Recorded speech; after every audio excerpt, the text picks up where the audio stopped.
Hello champs, I hope you all are doing great. इस video में मैं आपके लिए लेकर आई हूँ अकाउंटेंसी का sample paper issued by CBSE for 2022 board examinations. जैसे कि मैं आपको पता है सभी सब्जेक्ट्स के सैम्पल पेपर्स आपके लिए लेकर आ रही हूँ। बिजनेस स्टडीज़ का, इकोनॉमिक्स का ऑलरेडी अपलोड हो चुका है। अगर आपने नहीं देखा है तो डू वॉच देम। ऑल्सो मैं आपसे ये कहना चाहती हूँ कि अगर आपको मेरे वीडियो से कॉन्सेप्ट समझ में आते हैं तो please make sure to subscribe to this channel and like our videos, share the videos with your friends. इससे मुझे बहुत मोटिवेशन मिलेगी। आपके बहुत अच्छे अच्छे कमेंट्स आते हैं मेरे पास, उससे मुझे सच में बहुत मोटिवेशन मिलती है। और सभी को इंस्पिरेशन, मोटिवेशन चाहिए होती है लाइफ में। आपको चाहिए, मुझे चाहिए। सो अगर आपको कॉन्सेप्ट समझ में आते हैं, if you really enjoy watching my videos, learning from my videos, तो please make sure to subscribe. Okay, आगे बढ़ते हैं। सो जैसा कि आपको पता ही है कि टर्म 2 के एग्जाम्स आपके 2 आवर्स के हैं, 40 मिनट्स।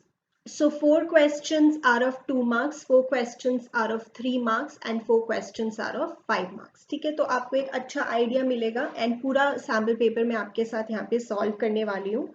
तो चलिए स्टार्ट करते हैं। सो द फर्स्ट 2 मार्क क्वेश्चन ये आपका stock of material consumed topic से है एनपीओ में। आप एक्सपेक्ट कर सकते हैं कि 2 मार्क्स में आपका कुछ फंड बेस्ड अकाउंटिंग से भी कॉन्सेप्ट आ सकता है। दोनों ही टॉपिक्स मैंने बहुत डिटेल में कवर किए हैं। स्टॉक ऑफ मटेरियल्स कंज्यूम्ड अगर आपको बहुत अच्छे से इन डेप्थ समझना है तो आप वीडियो देख सकते हैं, मैं लिंक डिस्क्रिप्शन में प्रोवाइड कर दूंगी। ऑल्सो फंड बेस्ड अकाउंटिंग भी मैंने कवर किया हुआ है। सो यहाँ पे आपको ओपनिंग स्टॉक दिया हुआ है मेडिसिन का, क्रेडिटर्स दिए हुए हैं, closing stock, closing creditors, cash purchases और क्रेडिट परचेजेस, और आपको बताना है कि कितनी मेडिसिन कंज्यूम्ड हैं ड्यूरिंग द ईयर, यानी कितनी वैल्यू आप इनकम एंड एक्सपेंडिचर अकाउंट में शो करेंगे। तो ध्यान से देखिएगा, मैंने उस वीडियो में भी डिस्कस किया कि जैसे आपको यहाँ पे 2 अकाउंट्स बनाने की आदत है, नॉर्मली आप 2 अकाउंट्स बनाते हैं, स्टॉक ऑफ मेडिसिन और क्रेडिटर्स, राइट। बट क्रेडिटर्स का अकाउंट हम क्यों बनाते हैं? Actually we prepare this to get credit purchases. ये अकाउंट हम क्रेडिट परचेजेस के लिए बनाते हैं और ये वैल्यू फिर यहाँ पे जाती है। तो अगर आपको क्रेडिट परचेजेस ऑलरेडी गिवन है तो हमें ये अकाउंट बनाने की ज़रूरत नहीं है, तो हम सीधा एक ही अकाउंट से अपना आंसर निकाल सकते हैं। ऑल्सो आप ये स्टेटमेंट से भी कर सकते हैं, मैं दोनों से एक बार आपको करके दिखा देती हूँ। ये हमारा स्टॉक हो गया, opening stock is 15 lakh and closing stock is 10 lakh. यहाँ पे आपकी कुछ कैश परचेजेस भी हैं, दैट इज 2 लाख, और जो आपकी क्रेडिट परचेजेस हैं जो आपको ऑलरेडी गिवन है, आपको ये अकाउंट नहीं बनाना है फॉर दैट। क्रेडिट परचेजेस हैं आपकी 6 लाख, और यहाँ पे आपकी फाइनल वैल्यू आएगी जो इनकम एंड एक्सपेंडिचर में हमें शो करनी है, which is your balancing figure, और ये है 13 लाख। ठीक है, आप इसे अकाउंट से भी कर सकते हैं, स्टेटमेंट से भी कर सकते हैं, बट आप ये बात ध्यान में रखें, अगर आपको परचेजेस गिवन है, क्रेडिट परचेजेस, तो आपको क्रेडिटर्स का कुछ नहीं करना है। तो अगर आप यही क्वेश्चन स्टेटमेंट से सॉल्व करेंगे तो आप कैसे करेंगे? Opening stock plus cash purchases plus credit purchases minus closing stock and you will get your answer. आपको क्रेडिटर्स का कुछ नहीं करना है, राइट चैम्प्स? क्वेश्चन देखते हैं, distinguish between dissolution of partnership and dissolution of partnership firm. Very important theory question.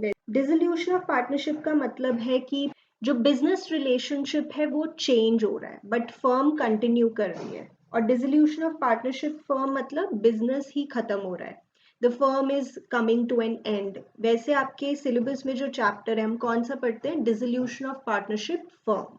ठीक है, सो the first basis is settlement of assets and liabilities. Dissolution of partnership में एसेट्स और लाइबिलिटीज को revalue या reassess किया जाता है। एसेट्स के लिए हम वर्ड यूज करते हैं assets are revalued and liabilities are reassessed, और जो भी गेन या लॉस होता है रीवैल्यूएशन पे वो पार्टनर्स के बीच में डिस्ट्रीब्यूट होता है। और डिसोल्यूशन ऑफ पार्टनरशिप फर्म में एसेट्स आर रियलाइज्ड और sold off and liabilities are paid. Liabilities are paid up, paid off, right? Then economic relationship, dissolution of partnership में जो बिजनेस रिलेशनशिप है, इकोनॉमिक रिलेशनशिप है, वो चेंज हो जाता है, वैसे फर्म कंटिन्यूड रहती है। और डिसोल्यूशन ऑफ पार्टनरशिप फर्म में जो इकोनॉमिक रिलेशनशिप है वो एंड हो जाता है, राइट। तो सारे पॉइंट्स आप अच्छे से पढ़ के जाएंगे, डिसोल्यूशन चैप्टर में आपको ये डिफरेंस मिल जाएगा। चलिए नेक्स्ट क्वेश्चन देखते हैं। Suresh, Ramesh and Tushar were partners of a firm sharing profits in the ratio of 6:5:4. Ramesh retired and his capital after making adjustments on account of reserves, revaluation of assets and reassessment of liabilities stood at 2,50,400. Suresh and Tushar agreed to pay him 2,90,000 in full settlement of his claim. यानी जब हमने वैसे calculate किया retiring partner का कितना amount बनता है, तो वो कैलकुलेट हुआ 2,50,400, बट हम रिटायरिंग पार्टनर को दे रहे हैं 2,90,000। ऐसा क्यों, ज्यादा क्यों दे रहे हैं? So the difference would be kind of hidden goodwill. So this is जो हम पे कर रहे हैं और जो वैसे बनता था, जो अमाउंट वैसे बनता था after all the calculations of reserves and revaluation everything, so the difference would be kind of like hidden goodwill. But यहाँ पे एक बहुत इंपॉर्टेंट बात है जो आपको ध्यान में रखनी है, क्या ये hidden goodwill of the firm है? नो, ये हिडन गुडविल फर्म की नहीं है, ये गुडविल सिर्फ उसका शेयर है, रिटायरिंग पार्टनर का शेयर है। बिकॉज यहाँ पे जो हमने वैल्यूज ली है, ये सिर्फ उसके शेयर को रिप्रेजेंट कर रही है। तो ये जो गुडविल आपने कैलकुलेट की, this is only representing the share of goodwill of the retiring partner who is Ramesh. अब गुडविल की क्या एंट्री होती है रिटायरमेंट चैप्टर में? Kind of adjustment entry, gaining partner debit to sacrificing partner. ठीक है, अब कुछ मेंशन नहीं है तो हम ये मानते हैं कि जो पार्टनर्स कंटिन्यू कर रहे हैं वो गेन कर रहे होंगे। So Suresh capital account debit, gaining partner हो गया। Tushar capital account debit, again gaining partner, to Ramesh capital account. Please be very careful here, I am repeating this point कि ये जो गुडविल है, this is not of the firm, because these values represent only Ramesh share, right. तो ये जो goodwill निकली है, ये सिर्फ उसका शेयर ही निकला है। अगर आपने इसको आगे मल्टीप्लाई कर दिया रमेश के शेयर से, देन दैट इज रॉन्ग। तो रमेश को मिलना चाहिए 39,600, जो ये अपनी गेनिंग रेशो में देंगे।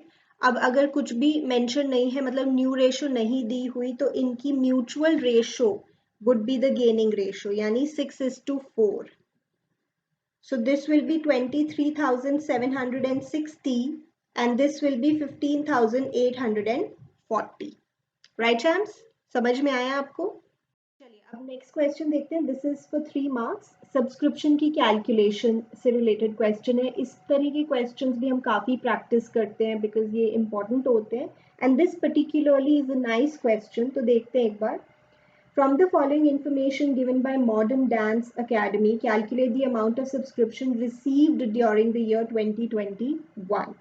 Okay, जो हमारा नॉर्मल स्ट्रक्चर होता है, तो हम ऐसे स्टार्ट करते हैं। जो सब्सक्रिप्शन हमें मिली है, subscription received during the current year, basic जो हमारा कैलकुलेशन होता है। फिर हम कहते हैं सबसे पहले वो मिली होगी जो पिछले साल ड्यू थी पर वो इस साल को बिलोंग नहीं करती, तो हम माइनस कर देते हैं आउटस्टैंडिंग बिगनिंग वाला या the end of previous year.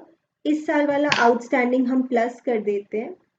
Then पिछले साल जो एडवांस में मिला था वो इस साल को बिलोंग करता है, उसे हम प्लस कर देते हैं एडवांस बिगनिंग वाला।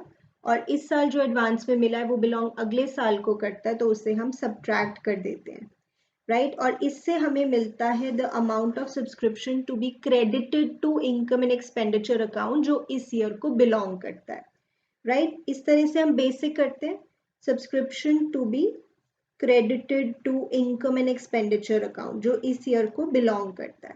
अब यहाँ पर क्या है, in this question they are asking you कि कितना अमाउंट सब्सक्रिप्शंस का आपको मिला है। So they want us to find this, और हमें ये भी गिवन है, ये भी गिवन है, ये भी गिवन है, ये भी गिवन है और ये भी गिवन है। अभी देखते हैं हाउ टू फाइंड। तो यानी एक तरह से हमें बैक कैलकुलेशन करनी है। सो वी कैन से हम अपनी बात यहाँ से स्टार्ट करेंगे और सबको रिवर्स कर देंगे, so that we are left with this. ठीक है, अब देखते हैं। यहाँ पे उन्होंने हमें बताया है subscription credited to income and expenditure account is 3 lakh, यानी ये 3 लाख है। बाकी की इंफॉर्मेशन देखते हैं। सो एक मेंबर ने 3000 की सब्सक्रिप्शन देनी है एनुअली। कितने मेंबर्स हैं टोटल बताया नहीं है, नॉर्मली बता देते हैं, बट लेट्स सी, थोड़ी ड्राफ्टिंग डिफरेंट है क्वेश्चन की, quite interesting it is. Subscription in arrears as on 1 April 2020, यानी ये आउटस्टैंडिंग है बिगनिंग वाला। कितनी सब्सक्रिप्शन ड्यू थी बिगनिंग में? 16,000। ठीक है, okay. Then during the year 2020 10 members made partial payment of 26,000 towards subscription, यानी 10 members ने हमें कुछ पैसे दे दिए, कुछ नहीं दिए। तो ये इस साल के एंड की आउटस्टैंडिंग हमें यहाँ से पता लग जाएगी। देखो 10 मेंबर्स ने वैसे हमें देने चाहिए थे 3000 के एनुअल सब्सक्रिप्शन के अकॉर्डिंग 30,000 रुपीज, पर उन्होंने हमें 26,000 ही दी हैं। तो आप बता सकते हो कितने अभी भी ड्यू रह गए? 4,000। जो 10 मेंबर्स हैं उनके 4,000 रुपीज ड्यू रह गए। ठीक है, देन 8 मेंबर्स ने तो सब्सक्रिप्शन दी ही नहीं, पूरी तरह से उनका तो ड्यू रह गया। 8 मेंबर्स की सब्सक्रिप्शन बनती है 24,000, ये तो पूरा ड्यू रह गया, राइट? और फिर वो कह रहे हैं 5 members paid the subscription amount for the year 21-22, यानी कि कुछ ऐसे लोग हैं जिन्होंने हमें एडवांस में सब्सक्रिप्शंस दे दी। तो ये हमें एडवांस पता लग रहा है eight the end of the year, ये अगले साल को बिलोंग करता है। 5 members के अकॉर्डिंग ये बनता है 15,000 रुपीज। ये एडवांस है एंड का। और ये देखो ड्यूरिंग द ईयर 1920, यानी पिछले साल की बात हो रही है, 12 members paid the subscription amount for the year 2021, यानी पिछले साल हमें कुछ पैसे एडवांस में मिल गए थे जो इस साल को बिलोंग करते हैं। तो आप कह सकते हो ये एडवांस बिगिनिंग वाला है। कितने मेंबर्स? 12 मेंबर्स ने आपको एडवांस में पैसे दे दिए थे। तो दिस इज 36,000। तो देखो हमारे पास अब सारी इंफॉर्मेशन है। आप बता सकते हो आउटस्टैंडिंग बिगिनिंग में कितने थे? 16,000। आउटस्टैंडिंग एंड में कितने थे? 28,000। 10 मेंबर्स की पार्शियल पेमेंट थी और 8 मेंबर्स ने कुछ भी नहीं दिया था। एडवांस इन द बिगिनिंग जो इस ईयर को बिलोंग करता है 36,000 और advance at the end 15,000। So back calculation से we can go up and find this. So ये आ जाएगा हमारा 2,67,000 रुपीज। ठीक है, बैक कैलकुलेशन से। या फिर आप क्या करो, जैसे मैंने पहले बोला था, स्टार्ट विद दिस, सबको ऑपोजिट रिवर्स कर दो, माइनस का प्लस, प्लस का minus, then you will get this thing finally. I hope आपको ये क्वेश्चन क्लियर हुआ। This was interesting. 3 मार्क्स का क्वेश्चन था, 3 मार्क्स के लिए बिल्कुल जस्टिफाइड है।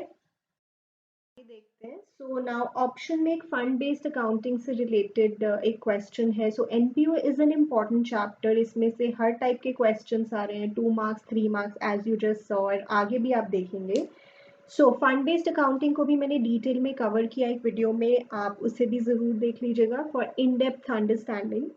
ओके, सो यहाँ पे हमारे पास एक बुक्स एंड जर्नल्स फंड है। तो फंड जैसे आप liability side of balance sheet show करते हैं। 7% books and journals fund investments, तो फंड की इन्वेस्टमेंट्स हैं, इन्वेस्टमेंट्स को हम एसेट्स में शो करते हैं। ये हो गया liability, this is asset. Interest on books and journals fund investment, तो जो आपको इंटरेस्ट मिल चुका है आप उसे फंड में ही ऐड कर देते हैं। और अगर कुछ ऐसा इंटरेस्ट है जो अक्रूड है, ड्यू बट नॉट रिसीव्ड, उसे आप एडजस्टमेंट की तरह 2 जगह पे शो करते हैं। If the interest is accrued, you're going to add it to the fund. Also, you're going to show it on the asset side of balance sheet. Accrued interest being an asset. Okay. Donations अगर आपको मिली है for the fund, तो आप उसे fund में ही add कर देंगे। I think that's quite logical. Books purchased, अब ये जो फंड है, ये आपने फंड क्यों क्रिएट किया है? ताकि आप इसमें से बुक्स और जर्नल्स, मैगजीन्स वगैरह परचेज कर सकें। तो अब आपने बुक्स परचेज कर ली हैं, तो एक तो ये फंड में से माइनस हो जाएगा। You have to be very careful here. Fund based accounting में एक कॉन्सेप्ट होता है कि अगर आप फंड में से कोई कैपिटल एक्सपेंडिचर इंकर कर रहे हैं, तो एक तो वो फंड में से माइनस होगा, एक वो एसेट साइड पे शो होगा। ऑफ कोर्स कैपिटल एक्सपेंडिचर मतलब कोई एसेट क्रिएट हो रहा है, ऑल्सो वो जनरल फंड या कैपिटल फंड में भी ऐड होगा। इसका लॉजिक मैंने डिस्कस किया है उस वीडियो में, आप वहां से डिटेल में समझ सकते हैं। तो इसके 3 ट्रीटमेंट्स होंगे। और अगर फंड में से जो आपने एक्सपेंडिचर किया है वो रेवेन्यू नेचर का है तो बस आप उसे फंड में से ही माइनस करके दिखा देते हैं। अब बुक्स खरीदी है, ये रेवेन्यू एक्सपेंडिचर है या कैपिटल? Of course capital. अभी मैं जब इसे प्रिपेयर करूंगी एक्सट्रैक्ट में, then I repeat. General fund इसको आप शो करते हैं लाइबिलिटी साइड, और कैपिटल फंड या जनरल फंड एक ही बात हो गई। Show the accounting treatment of the above mentioned items in the balance sheet. चलिए अब देखते हैं। बैलेंस शीट का हम एक्सट्रैक्ट बना रहे हैं। ऑफ कोर्स ये पूरी बैलेंस शीट नहीं है, सो डोंट थिंक कि ये टैली हो जाएगी। As at 31st March 21. Okay, so on the liability side you are going to show general fund. अभी मैं इसकी वैल्यू को इनसाइड ही लिख रही हूँ, this is 10 lakhs. Then you have books and journals fund. Fund को आप liability side ही show करते हैं, दिस इज 4,50,000. देन इसमें आप ऐड करेंगे interest on books and journal fund investment. मैंने आपको बोला अगर इंटरेस्ट आपको मिल गया है तो आप सिर्फ यहाँ ऐड करेंगे, but if it is accrued you are going to show at 2 places. 7% books and journals fund investments, journal fund investment. अब यहाँ पे एक बार देखें, यहाँ पे कोई छुपी हुई बात हो सकती है क्योंकि परसेंटेज है।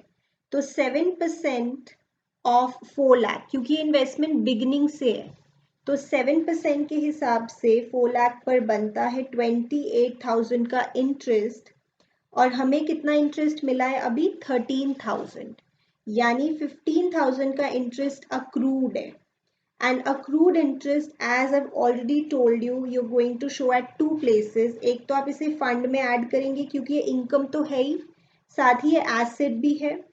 So I am going to add it here, accrued interest, that is 15,000, और इसे हम यहाँ पे as a separate item भी show करेंगे। Okay champs, इसे ध्यान से देख लीजिए। Then फंड हो गया, इन्वेस्टमेंट हो गया, इंटरेस्ट हो गया। डोनेशंस को हम फंड में ही ऐड करेंगे because these donations are related to the fund. अगर जनरल डोनेशंस होती तो ऑब्वियसली उसे हम इनकम एंड एक्सपेंडिचर में शो करते। Donations for books and journals ये हो गया आपका 20,000. ओके, देन आपने इस फंड में से एक कैपिटल एक्सपेंडिचर किया है, उसे आप यहाँ पे सब्ट्रैक्ट करेंगे। आपने बुक्स खरीद ली हैं जिसके लिए ये फंड बनाया था, ये कैपिटल एक्सपेंडिचर है तो इसे आप एसेट में ऑब्वियसली शो करेंगे, बुक्स आपका एसेट है। और जैसा मैंने बोला कैपिटल एक्सपेंडिचर अगर आप करते हैं किसी स्पेसिफिक फंड में से तो you add it to the general fund also. For logic refer to that video. अब हम इसे शो कर देते हैं फाइनली 10,70,000, 4,28,000 एंड दैट्स इट। क्योंकि एक्सट्रैक्ट है कोई बैलेंस नहीं होगा, ये हमारा बैलेंस शीट का एक्सट्रैक्ट बन चुका है। 3 marks के लिए क्वेश्चन है। I hope this is clear to you. चलिए लेट्स मूव ऑन नाउ। यहाँ पे death of a partner chapter से रिलेटेड क्वेश्चन है for 3 marks. Let us see. Harihar, Hemang and Harit were partners with fixed capitals of 3 lakh, 2 lakh and 1 lakh respectively. They shared profits in the ratio of their fixed capitals, यानी इसकी ratio 3:2:1 ratio हो गई। Harit died on 31st May 2020, whereas the firm closes its books of accounts on 31st March every year. According to their partnership deed, Harit's representatives would be entitled to get share in the interim profits, मतलब साल के बीच में उन्हें profits मिलेंगे on the basis of sales. Sales and profit for the year 1920 amounted to 8 lakh and 2,40,000 respectively. Okay, यहाँ पे situation क्या हो रही है? जैसे डेथ हुई है हरित की on 31st May 20 और ये ईयर हमारा स्टार्ट हो रहा है 1 April 20 से, तो इस पीरियड के हमें हरित के रिप्रेजेंटेटिव्स के उसके घर वालों को प्रॉफिट्स देने हैं। So how many months are these? 2 months. Okay, अब ये 2 months के प्रॉफिट्स हमें कैसे पता लगेंगे? क्योंकि profits are calculated at the end of the year. अब हमें कैसे पता लगेंगे 2 मंथ्स के प्रॉफिट्स? तो इसके लिए हमें सेल्स को बेसिस मानना है, sales of the previous year. अब वो कह रहे हैं पिछले साल यानी ये जो प्रीवियस ईयर है इसकी सेल्स है 8 लाख और इसके प्रॉफिट्स हैं 2,40,000। तो आप प्रॉफिट को as a percentage of sales calculate कर लो कि हमने सेल्स का कितना परसेंट प्रॉफिट अर्न किया है। So this comes out to what? Simple, profit upon sales into 100। हमने कितना परसेंट प्रॉफिट अर्न किया है? सेल्स का परसेंटेज। So this is 30%। तो हम कह रहे हैं कि इस साल भी हमने सेल्स का 30% ही अर्न किया होगा, क्योंकि अब हम वेट नहीं कर सकते एंड ऑफ द ईयर की to calculate the exact profits, तो इसलिए सेल्स को बेस मान रहे हैं as the question is telling. अब आपको 1 अप्रैल से लेकर 31 मई यानी 2 महीने की सेल्स बताई हुई है। फॉर दीज 2 मंथ्स आपको सेल्स बताई हुई है 1,50,000। तो इस पीरियड में भी अब हम कह रहे हैं वही परसेंटेज ऑफ प्रॉफिट होगा, क्योंकि पिछले साल की सेल्स को बेस मानना है। तो प्रॉफिट कितना हो गया? 30% ऑफ 1,50,000, दिस इज 45,000। 45,000 हो गया। अब बट ये प्रॉफिट तो पूरी फर्म का है, इसमें से हमें सिर्फ हरित का शेयर अभी चाहिए, राइट? तो हरित शेयर ऑफ प्रॉफिट हम कैसे निकालेंगे? It's very simple, total profit में उसके शेयर को मल्टीप्लाई कर देंगे। So this is 7,500 rupees, that's it. अच्छा, अब ये जो 45,000 के प्रॉफिट्स आए थे, क्या आप ये कहोगे कि ये पूरे साल के प्रॉफिट्स हैं? नो, क्योंकि इन्हें कैलकुलेट करने के लिए आपने 2 मंथ्स की सेल्स ली है, तो ये जो प्रॉफिट्स आए हैं ये भी 2 मंथ्स के आए हैं। अब इसको इनटू 2 डिवाइडेड बाय 12 मत कर देना। ओके, अब ये हमने कैलकुलेट कर दिया 7,500 is the share of profit for Harit. Now they want us to pass the journal entry. Journal entry बहुत ही सिंपल होती है अगर रेशो चेंज नहीं हो रही। So what is the entry? PNL suspense account debit, क्योंकि अभी साल का एंड तो है नहीं जो हम पीएनएल एप्रोप्रिएशन से प्रॉफिट का शेयर देंगे। साल के बीच में ही कहीं डेथ हो रही है तो हम एक टेम्पररी अकाउंट खोल देते हैं, पीएनएल सस्पेंस अकाउंट। और क्योंकि यहाँ पे फिक्स्ड कैपिटल्स हैं इसलिए हम हरित का कैपिटल अकाउंट नहीं, करंट अकाउंट खोलेंगे to give him the share of profits, to give his representatives actually, right? तो इसका प्रॉपर जर्नल फॉर्मेट बनाएंगे, date, particular, self, debit, credit. So ये टोटल 3 मार्क्स का क्वेश्चन है। यहाँ पे 2 मार्क्स आपके प्रॉफिट की कैलकुलेशन हो गई and 1 mark is for the journal entry. चलिए हम सब आगे चलते हैं। ये हमारा डिबेंचर से रिलेटेड क्वेश्चन है, issue of debentures for consideration other than cash. Easy topic है, शेयर्स चैप्टर में भी आप सिमिलर टॉपिक पढ़ते थे तो इतना कुछ प्रॉब्लम होनी नहीं चाहिए। यहाँ पे Videsh Limited purchased the running business of Vibhu Enterprises for a sum of 12 lakh. Videsh Limited paid rupees 60,000 by drawing a promissory note in favor of Vibhu Enterprises, 1,90,000 through bank draft. Bank draft को आप check की तरह ले, and balance by issue of 8% debentures of rupees 100 each at a discount of 5%. Okay. The assets and liabilities of Vibhu Enterprises consisted of fixed assets, trade payables. तो हम कौन होते हैं? जो बिजनेस या एसेट्स खरीद रहे होते हैं दूसरे बिजनेस से। तो हम यहाँ पे विदेश लिमिटेड है, क्योंकि वो बोल रहे हैं विदेश लिमिटेड की बुक्स में एंट्री पास करो, तो हम यहाँ पे परचेज कर रहे हैं। ओके, सो जर्नल का प्रॉपर फॉर्मेट होना चाहिए और ऊपर आप लिख देंगे जर्नल ऑफ विदेश लिमिटेड या journal in the books of विदेश लिमिटेड। ओके, तो यहाँ पे हम फिक्स्ड एसेट्स ले रहे हैं। फिक्स्ड एसेट्स ऑफ कोर्स यहाँ पे डेबिट हो जाएंगे, asset debit what comes in 17,30,000। Trade payables यहाँ पे क्रेडिट हो जाएंगे, लाइबिलिटी है ये, लाइबिलिटी क्रिएट हो रही है तो ऑब्वियसली क्रेडिट। यहाँ पर हम विभू एंटरप्राइजेस को अपना क्रेडिटर बना रहे हैं। We have to pay Vibhu enterprises how much? 12 lakh. This is your purchase consideration. यहाँ पे हम विभू एंटरप्राइजेस को क्रेडिटर बना देंगे कि हमने आपको 12 लाख रुपीस देने हैं।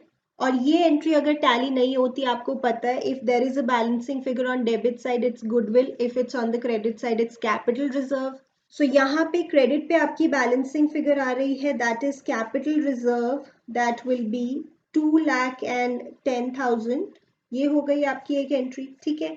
अब आप विभू एंटरप्राइजेस को इन रिटर्न क्या दे रहे हैं, यहाँ पे अब हम डेबिट कर देते हैं कि now we are paying first in the form of bank draft, that is kind of cheque, bills payable also, cheque हो गया यहाँ पे 1,90,000 का, ये वैल्यू तो आप ऊपर से ही लेके आए। प्रोमिसरी नोट को आप बिल्स पेबल की तरह ट्रीट करेंगे, दैट इज फॉर 60,000, और बैलेंस हम उनको दे रहे हैं डिबेंचर्स की फॉर्म में, और ये जो डिबेंचर्स है ये 8% डिबेंचर्स है। अब डिबेंचर्स इशू कर रहे हो तो ऑब्वियसली डिबेंचर्स तो क्रेडिट होते हैं, 8% डिबेंचर्स, और डिबेंचर्स डिस्काउंट पे हैं तो डिस्काउंट डेबिट पे आएगा, discount on issue of debentures account debit. Premium पे होते तो of course 2 securities premium reserve account, यहाँ पे आ गया discount on issue of debentures account. अब नंबर ऑफ डिबेंचर्स फाइंड करने के लिए आपको पता है we apply this little formula जिसका भी पूरा लॉजिक होता है। तो डिबेंचर्स की फॉर्म में आपने उन्हें कितने रुपए देने हैं, देखो 2,50,000 तो आप किसी और फॉर्म में दे रहे हो, बिल्स पेबल और चेक की फॉर्म में, सो यू हैव टू पे 9,50,000 इन द फॉर्म ऑफ डिबेंचर्स, और एक डिबेंचर का जो इशू प्राइस है वो 95 है, because 100 is the face value and 5% is the discount, 5% of 100 is 5, so issue price is 95। सो यहाँ पे 10,000 डिबेंचर्स हमारे हो गए जो हमें इशू करने हैं, 10,000 इंटू 100 हियर, यहाँ पे तो हम फेस वैल्यू से मल्टीप्लाई करेंगे, so this is 10 lakh, and here 10,000 into 5, that is discount, ये हो गया आपका 50,000। ठीक है श्याम, सिंपल है, आराम से हो गया question, it was not problematic. So 3 marks का क्वेश्चन है, एंड देखो 1 mark 1 mark 1 mark. 15 lakh from SBI against the security of tangible assets. In addition to principal security, it issued 10,000 11% debentures of ₹100 each as collateral security. तो आपको पता है कि primary security के अलावा एक एडिशनल सिक्योरिटी भी हो सकती है जिसे हम कोलेटरल सिक्योरिटी कहते हैं, and for that company issues debentures. इसको डिस्क्लोज करने के हमारे पास 2 मेथड्स है। First method is without a journal entry and second method is by passing a journal entry. Pass necessary journal entries for the above transactions if the company decided to record the issue of 11% debentures as collateral security and show the presentation in the balance sheet of Youth Limited. तो हमें journal बनाना है और journal entries लिखा है more than one, and you have to make the extract of balance sheet. तो ये difficult नहीं है बिल्कुल भी।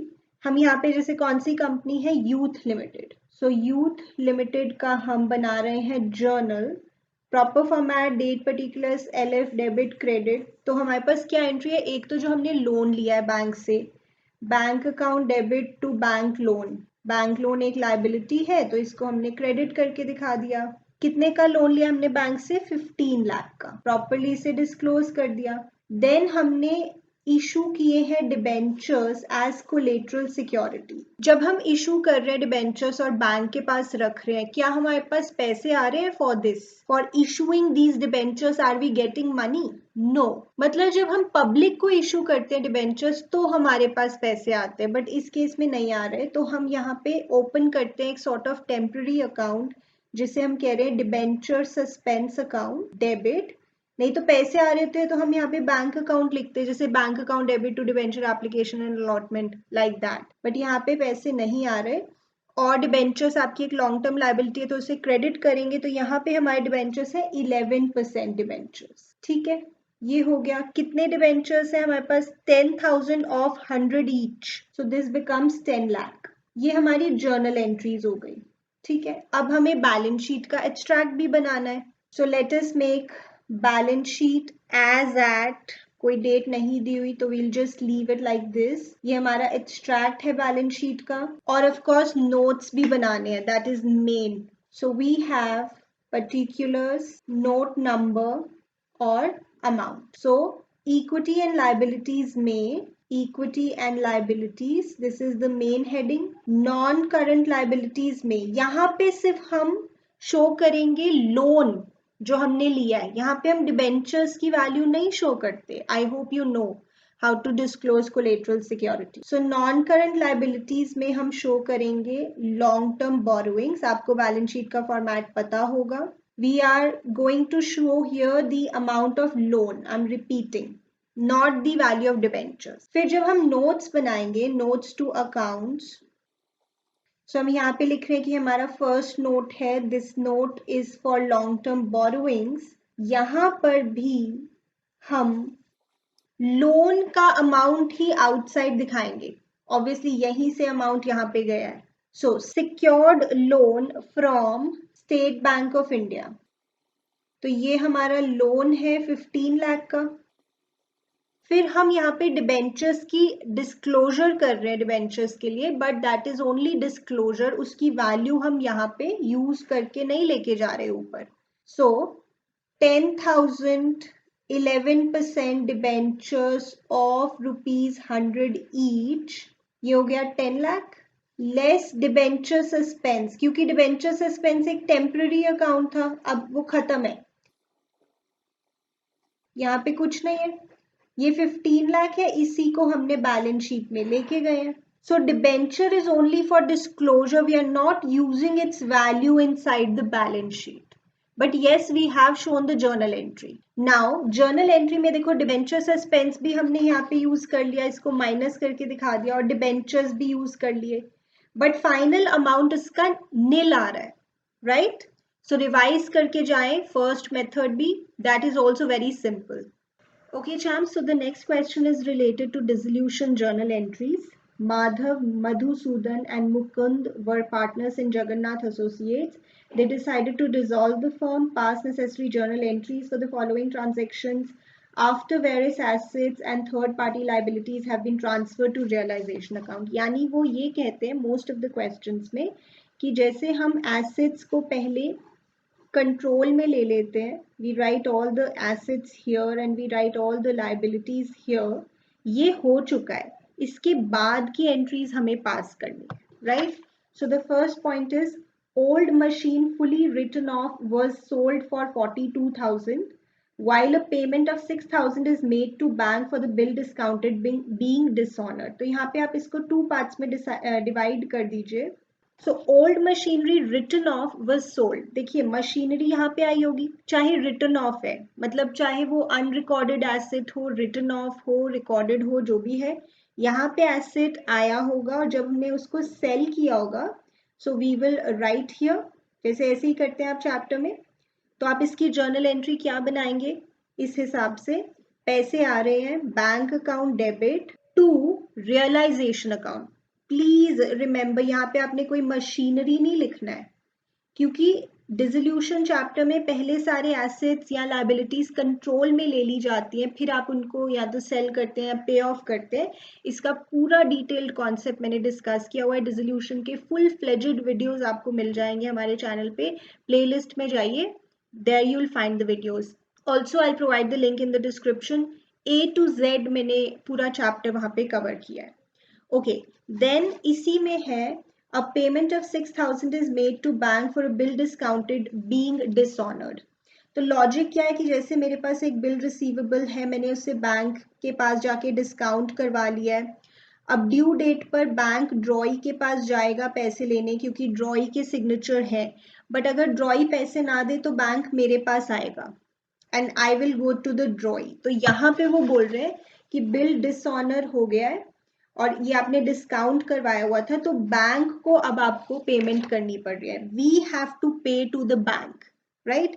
तो यहाँ पर क्योंकि पैसे जा रहे हैं तो हम टू बैंक लिखेंगे और रियलाइजेशन अकाउंट ही डेबिट होगा, क्योंकि सारी लाइबिलिटीज को आप पहले कंट्रोल में ले लेते हो. यहाँ पे आपने कोई बिल रिसीवेबल ऐसा कुछ नहीं लिखना है.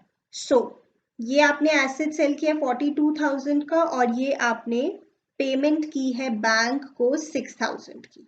ऑलराइट, आगे चलते हैं. Madhusudan accepted an unrecorded asset of 80,000 at 75,000 and the balance through check against payment of his loan to the firm for 1 lakh. Mostly क्या होता है, अगर एक लाइबिलिटी एक एसेट ले जाए तो हम उसकी कोई एंट्री पास नहीं करते डिसोल्यूशन चैप्टर में, बट वो तब होता है जब वो लाइबिलिटी भी हमने कंट्रोल में ली हो और वो एसेट भी हमने कंट्रोल में लिया हो और फिर एक दूसरे के लिए हमने उन्हें सेट ऑफ कर दिया, then we don't pass any entry. But यहाँ पे पार्टनर्स लोन की बात हो रही है और आपको पता है पार्टनर्स लोन को हम यहाँ पे लाइबिलिटीज की तरह शो नहीं करते, तो यहाँ पे वो वाला कॉन्सेप्ट अप्लाई नहीं होगा कि एक लाइबिलिटी एक एसेट लेके जा रही है, because you have not taken down that liability. तो यहाँ पे पार्टनर्स लोन के लिए आपने पहले तो एक अनरिकॉर्डेड एसेट दिया है फॉर 75,000 और बैलेंस आपने चेक से पे किया है। सो पार्टनर का लोन एक लाइबिलिटी होती है, अब वो लाइबिलिटी खत्म हो रही है तो हम लाइबिलिटी को डेबिट कर देंगे। पार्टनर का नाम है मधुसूदन, तो मधुसूदन लोन अकाउंट, ये हमारी लाइबिलिटी थी। लोन तो 1 लाख का था, 1 लाख का लोन खत्म हो जाएगा। इसके लिए हमने एसेट दिया है, और एसेट कहाँ पे ट्रांसफर हो गया होगा? रियलाइजेशन में, तो यहाँ पे हमने रियलाइजेशन ही लिखना है। चैम्प्स, आप इस बात को समझे कि ये मैं पूरा सैम्पल पेपर डिस्कस कर रही हूँ, so I can not go in a lot of detail, नहीं तो ये वीडियो बहुत ही लॉन्ग हो जाएगा। अगर आपको स्पेसिफिकली डिसोल्यूशन की जर्नल एंट्री समझनी है, आप मुझे कमेंट्स में बताएं। रियलाइजेशन एक्सपेंसेस से रिलेटेड मैंने फुल फ्लेजेड जर्नल एंट्रीज का वीडियो भी अपलोड किया हुआ है, वहां से आप जरूर उस कॉन्सेप्ट को भी रिवाइज करें। तो एसेट्स को माना गया है 75,000 का, और बैलेंस हम चेक से पे कर रहे हैं, सो दैट इज 25,000। ये हमारी एंट्री हो गई, ठीक है। मैंने जैसे बोला यहाँ पे वो कॉन्सेप्ट अप्लाई नहीं होगा कि एक लाइबिलिटी एक एसेट ले गया, हेंस नो एंट्री, बिकॉज ये liability is not like other outside liabilities जिनको आप पहले रियलाइजेशन में कंट्रोल में लेते हैं। Okay, then stock of book value 30,000 was taken by Madhav, Madhusudan and Mukund in their profit sharing ratio. तो देखिए, जैसे स्टॉक तो आपने पहले नीचे लेकर आए होंगे बैलेंस शीट से, और फिर अब वो पार्टनर्स अपनी प्रॉफिट शेयरिंग रेशियो में ले गए हैं, तो ये सिंपल हो जाता है। सो इसको आप डेबिट द रिसीवर की तरह सोचें, Madhav's capital account debit Madhusudan's capital account debit Mukund capital account debit to, आप बताओ स्टॉक या टू रियलाइजेशन? टू रियलाइजेशन, क्योंकि एक बार तो वो ट्रांसफर हो गया है, अब वो खत्म है, अब हमें रियलाइजेशन से दिखाना है। यही तो कॉन्सेप्ट है डिसोल्यूशन में जर्नल एंट्रीज का। So here the value of stock is 30,000 और इसे हम रेशो में ले गए हैं, कोई रेशो ही नहीं गिवन क्वेश्चन में, तो 1:1:1 ले लेंगे, राइट? चलिए आगे देखते हैं। The firm had paid realization expenses amounting to 5,000 on behalf of Mukund. अगर फर्म ने मुकुंद के बिहाफ पे पे किए हैं, तो आप बताओ बियर किसने करने होंगे? ऑफ कोर्स मुकुंद ने करने होंगे बियर, तभी तो कह रहे हैं फर्म ने अभी उसके बिहाफ पे किए हैं, पे फर्म ने किए हैं। तो मैंने आपको जैसा उन वीडियोस में भी सिखाया कि अगर फर्म की पॉकेट से जा रहे हैं तो टू बैंक तो पक्का पक्का आएगा, और यहाँ पे वैसे मुकंद ने पे करने थे, अभी फर्म ने पे किया है, तो फर्म अब मुकंद से फ्यूचर में रिकवर कर लेगी, तो हम मुकंद को अपना यहाँ पे क्या बनाएंगे? डेटर, सॉर्ट ऑफ डेटर बनाएंगे, दैट्स इट। बियर पार्टनर ने करने थे, पे फर्म ने कर दिए, पूरा कॉन्सेप्ट मैंने सिखाया हुआ है। Okay, the amount is 5,000। चलिए अब लास्ट पार्ट देखते हैं इस क्वेश्चन का, ये हमारा 5 मार्क्स का क्वेश्चन है।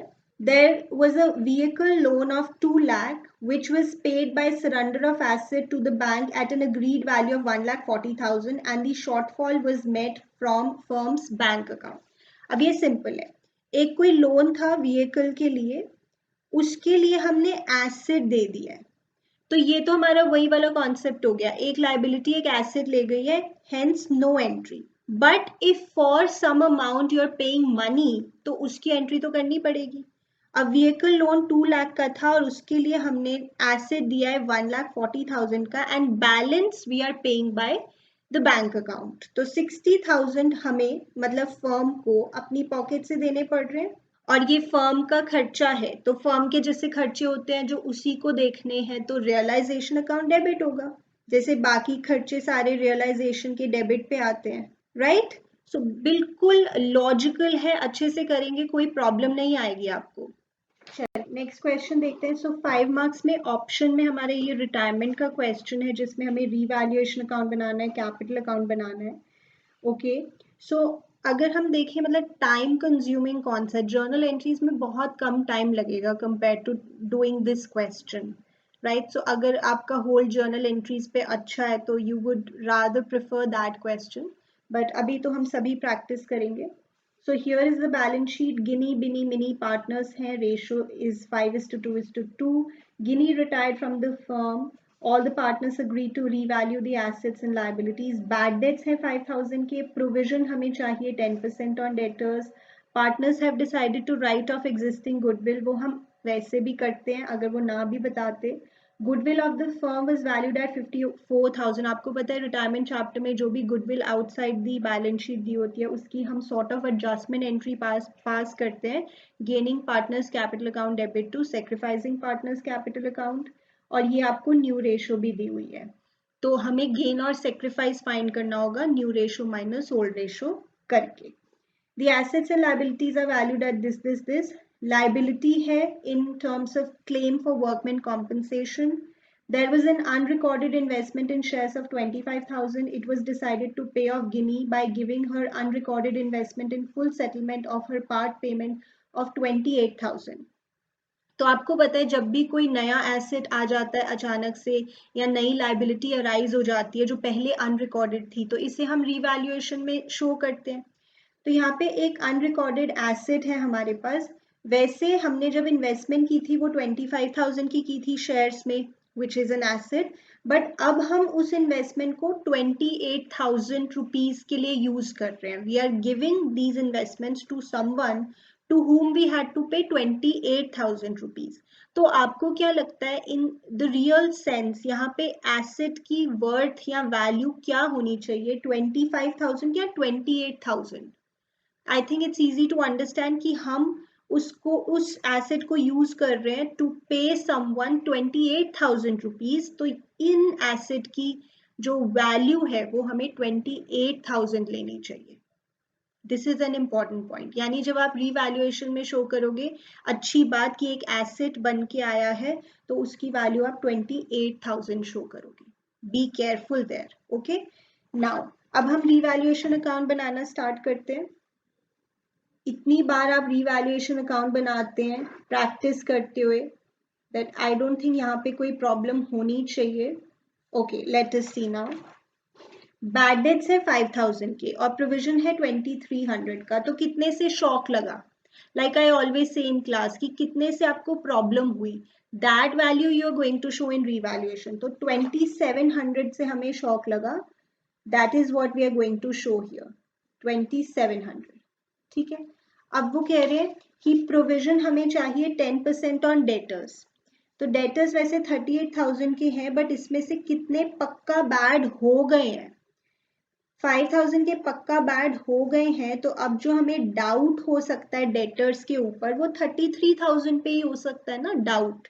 इस पे हमें 10% का प्रोविजन चाहिए, that is 3,300.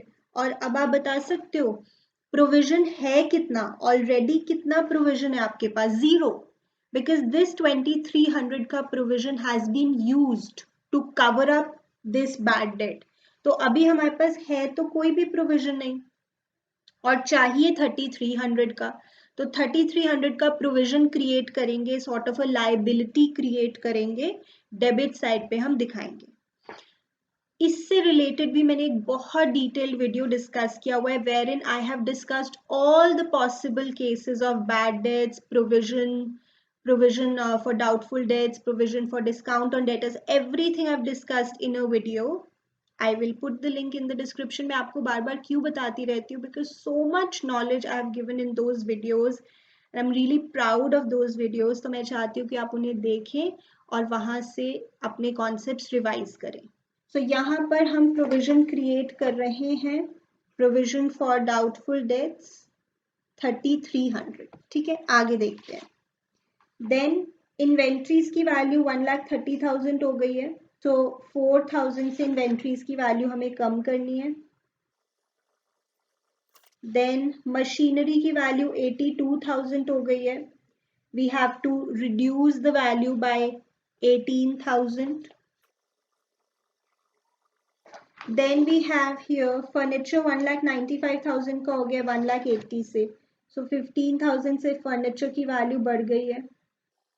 Then we have building, 570 से 6 लाख की हो गई. 30,000 से बिल्डिंग की वैल्यू बढ़ गई है. और जो मैंने आपको बताया था कि एक नया एसेट आ गया है इन्वेस्टमेंट्स, उसकी वैल्यू हमें लेनी है 28,000 because we are using that asset to pay someone 28,000 rupees. Okay, चलिए अब हम फाइनल इसको कैलकुलेट करते हैं. Gain on revaluation old partners old ratio में मिलेगा गिनी, बिनी और मिनी को 45,000 का गेन आ रहा है. कैलकुलेट करिए एक बार.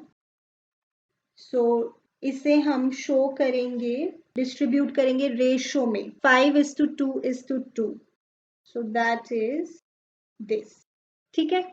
ओके, और हमने ये लाइबिलिटी क्यों शो नहीं की रीवैल्यूएशन में 23,000 की? बिकॉज 23,000 का क्लेम था बट रिजर्व वाज 32,000. तो रिजर्व काफ़ी था इस क्लेम को कवर अप करने के लिए, तो हमें शॉक नहीं लगा, इसलिए हमने ये 23,000 को रीवैल्यूएशन में शो नहीं किया. ठीक है. अब हम पास करते हैं अपनी गुडविल की एडजस्टमेंट एंट्री. तो वर्किंग में हम कैलकुलेशन दिखा देंगे. जैसे न्यू रेशो है 5:4 बिनी और मिनी के बीच में, और ओल्ड रेशो है 5:2:2 गिनी, बिनी और मिनी के बीच में. Right. So new share minus old share करके हमें गेन या सेक्रीफाइस कैलकुलेट करना है. फॉर बिनी, अगर हम बिनी की बात करें, सो 5/9 minus 2/9 that is 3/9. And mini की बात करें तो 4/9 माइनस 2/9 दैट इज 2/9. ठीक है. तो ये हमारी गेनिंग रेशो हो गई 3:2. तो our entry is Bini's capital account debit, Mini's capital account debit to Gini's capital account. Right. अब गिनी को कितना शेयर मिलेगा गुडविल में से? जैसे यहाँ पे मैं आपको दिखा दूं, goodwill of the firm is 54,000. 54,000 में से गिनी का शेयर है 30,000. 30,000 को 3:2 की रेशो में हम करेंगे, सो 18,000 एंड 12,000. राइट. चलो अब हम कैपिटल अकाउंट बना लेते हैं. That's also a part of the main solution, partners capital account.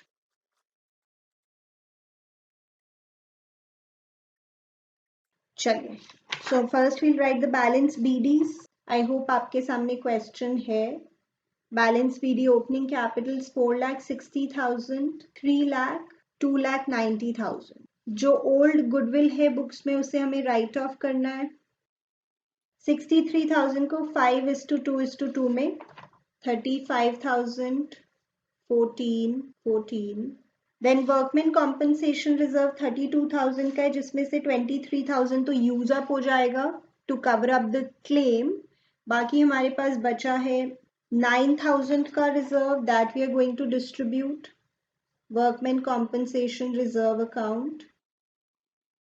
Then we have revaluation gain also that we calculated. It was 25, 10, 10.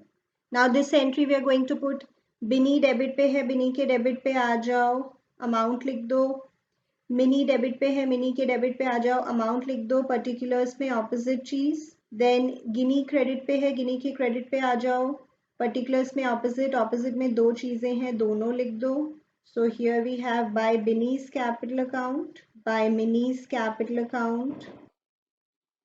चलिए सब कुछ लिख दिया हमने. अब यहाँ पे लिखा है कि गिनी को हमने इन्वेस्टमेंट दी है for 28,000 and remaining amount we will pay after 2 months. So 28,000 की गिनी जो इन्वेस्टमेंट्स ले जाएगी, 28,000 उससे सेटल हो जाएगा. यहाँ पे हम लिखेंगे इन्वेस्टमेंट्स. सो यहाँ पे 4,57,000 हम 2 मंथ्स के बाद देंगे, तो हम इससे लिख देंगे गिनीज लोन अकाउंट में. नॉर्मली ऐसा ही करते हैं हम फॉर रिटायरिंग पार्टनर. और जो कॉन्टिन्यूइंग पार्टनर्स हैं उनका हम नॉर्मल बैलेंस सीडी कैलकुलेट कर देंगे. Right. That's it. So this is 2,80,000 and 2,76,000. Right, chams? So this was your question number 7. 7 का भी हमने ऑप्शन वाला क्वेश्चन कर लिया.